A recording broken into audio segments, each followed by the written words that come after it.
Hey guys, welcome back to the channel.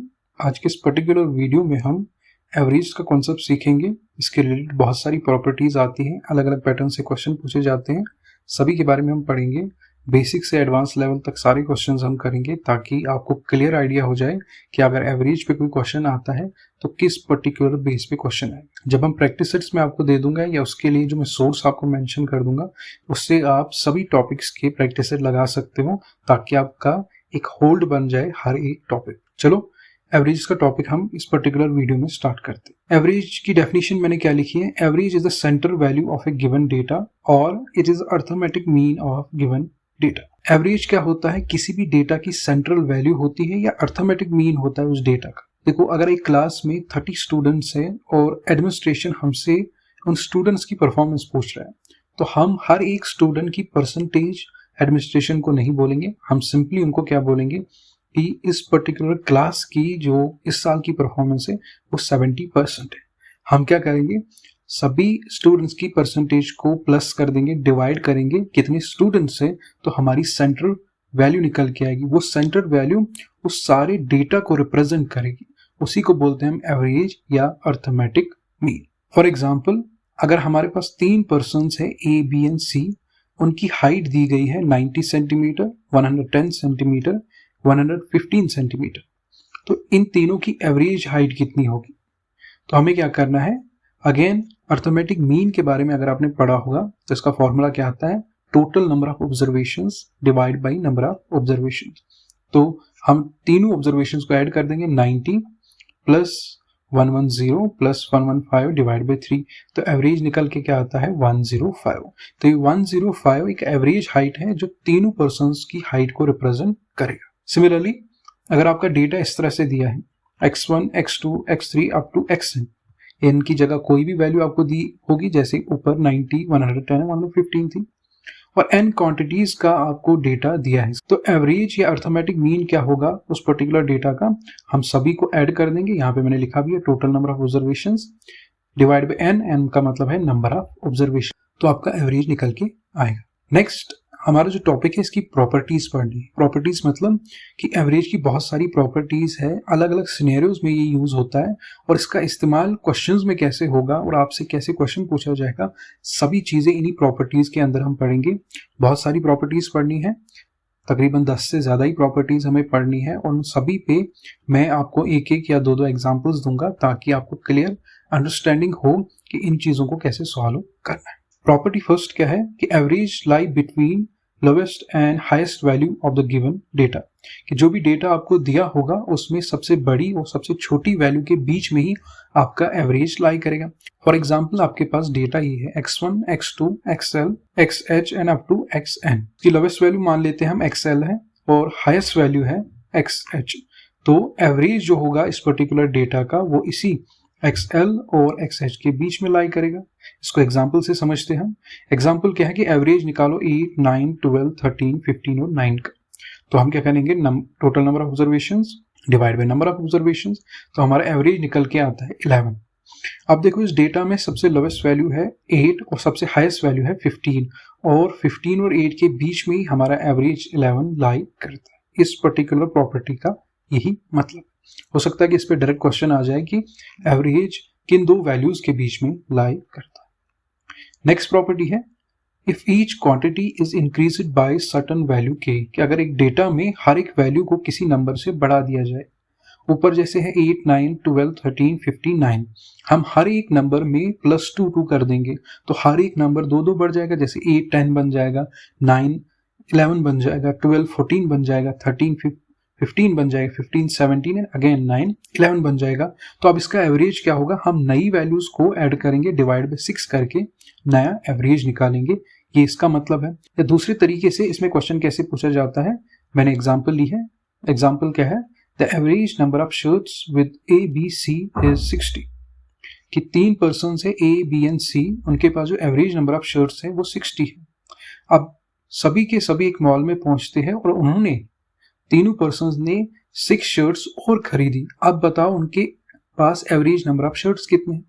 तो हमारे पास जो रिक्वायर्ड एवरेज आएगा वो वही आएगा जो ओल्ड एवरेज था, उसमें हम वो वैल्यू ऐड कर देंगे जो इंक्रीज किया गया है। जैसे ऊपर लिखा है कि then the new average is increased by K, जो नया एवरेज होगा उसमें हमें वो के की वैल्यू प्लस करनी है, तो हमें एवरेज मिल जाएगा जो भी रिक्वायर्ड होगा।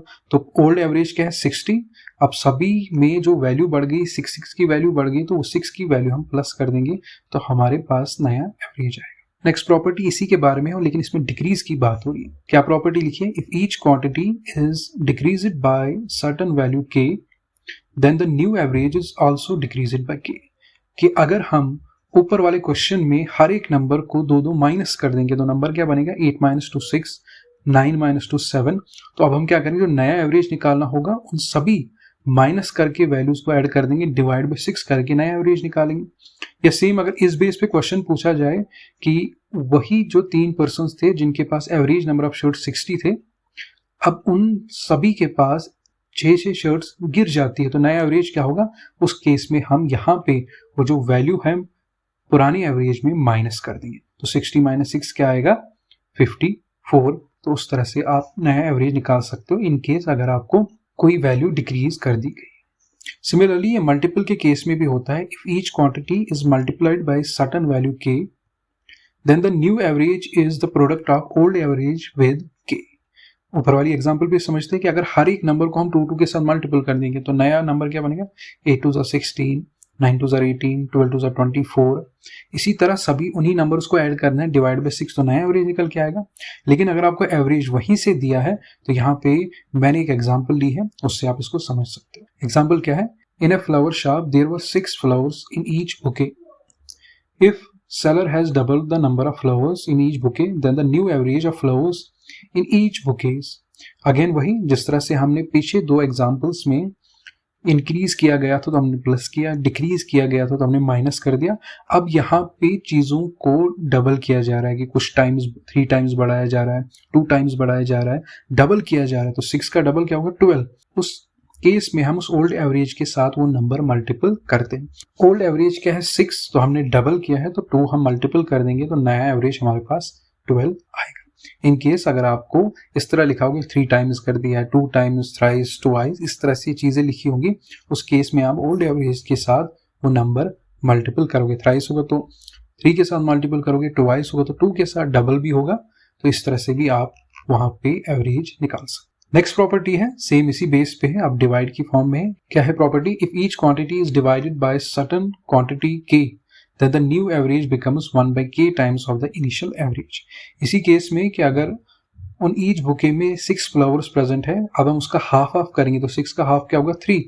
तो नया एवरेज क्या निकल के आएगा? 6 डिवाइड बाई क्या करेंगे हम? 2, तो 3 नया एवरेज निकल के आएगा, जहां पे k 0 के बराबर नहीं हो सकता। क्यों? अगर नीचे k की वैल्यू 0 आएगी, नंबर अनडिफाइंड चला जाएगा तो हमारे पास कोई भी आंसर नहीं आएगा, इसलिए k की वैल्यू कभी भी 0 नहीं होनी चाहिए। नेक्स्ट प्रॉपर्टी है 6 प्रॉपर्टी हमारी, वो है कि if a is the average of x, x2 up to xm up to y1 y2 up to yn, जिसमें से x1 x2 up to xm below a की वैल्यू है, इसी तरह y y2 and yn above a है, इसको हम समझते हैं। देन उस केस में क्या होगा? a minus x1 plus a minus x2 up to a minus xm किसके बराबर होगा? y1 minus a plus y2 minus a up to yn minus a। अब इसमें दो चीजें कंसेप्ट आते हैं, सरप्लस एंड डेफिसिट। इसको भी हम एग्जांपल से समझते हैं ताकि आपको क्लियर आइडिया हो जाए कि ये यूज कहाँ करना है और इसका मतलब क्या है। देखो यहाँ पे 5 पर्सन हैं, A B C D and E। उनकी सैलरी आगे दी है 8,000, 5,000, 11,000, 7,000, 9,000 पर मंथ की इनकी सैलरी दी है। तो एवरेज सैलरी उनकी क्या होगी? हमें पता है, हम टोटल नंबर ऑफ ऑब्जर्वेशन करेंगे divide by number of observation, मतलब 5 लोगों की सैलरी ऐड करेंगे डिवाइड बाय 5 करेंगे, तो एवरेज सैलरी इन 5 लोगों की क्या आएगी? 8,000। ऐसे तो हम इजीली निकाल सकते हैं, लेकिन जो ऊपर कंसेप्ट था सरप्लस एंड डेफिसिट या below average and above average, उसका क्या मतलब था? देखो हम इसमें क्या करते हैं, इस पर्टिकुलर डेटा के अंदर ही एक वैल्यू लेते हैं जो हम एज्यूम करते हैं कि वो इसका एवरेज होगा। तो हमने एज्यूम किया कि चलो मान लेते हैं गिवन डेटा का जो एवरेज है वो 10,000। अब 10,000 से जितनी भी नीचे वैल्यूज होंगी हम उसमें से निकाल देंगे। तो 10,000 माइनस 8,000, 2,000, इसी तरह जो भी नीचे वैल्यूज होंगी 10,000 से छोटी वैल्यूज किसमें, जो डेटा दिया है आपको 8,000, 5,000, 11,000, 7,000 एंड 9,000, इसमें जो 10,000 से नीचे वैल्यूज जो 10,000 में माइनस कर देंगे और उन सभी वैल्यूज को ऐड कर देंगे। तो यहाँ पे आंसर क्या आता है 11,000। इसी को बोलते हैं बिलो एवरेज और डेफिसिट। अब जो आपने एज्यूम किया एवरेज, उससे जो हाईएस्ट वैल्यू होगी उस हाईएस्ट वैल्यू में आप वो एज्यूम्ड एवरेज माइनस कर दोगे। तो 11 एक ही वैल्यू उससे ऊपर है, वो है 11,000, तो 11,000 माइनस 10,000। अब इन दोनों का सरप्लस माइनस डेफिसिट का जो नेट डिफरेंस आता है वो आता है 1,000 माइनस 11,000 इक्वल्स टू माइनस 10,000। यहाँ तक समझ आ गया होगा।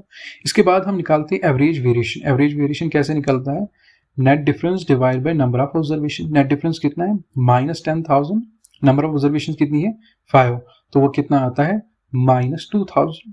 अब जो हमारा एवरेज निकल के आएगा वो आता है किसके बराबर, वो आता है एज्यूम्ड एवरेज, जो आपने एज्यूम किया एवरेज, प्लस जो आपके पास एवरेज वेरिएशन आया, उन दोनों को आपको प्लस करना है।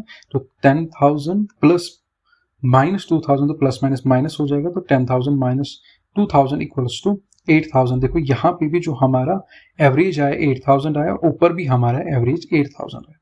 अब क्वेश्चन ये बनता है कि इस पर्टिकुलर मेथड से तो एवरेज हम इजीली निकाल सकते हैं, ये वाला मेथड हम क्यों यूज करें जो काफी कॉम्प्लिकेटेड भी है और लंबा भी। ये वहां पे यूज होता है जहां पे डेटा बहुत ज्यादा दिया हो और वैल्यूज भी काफी बड़ी हो।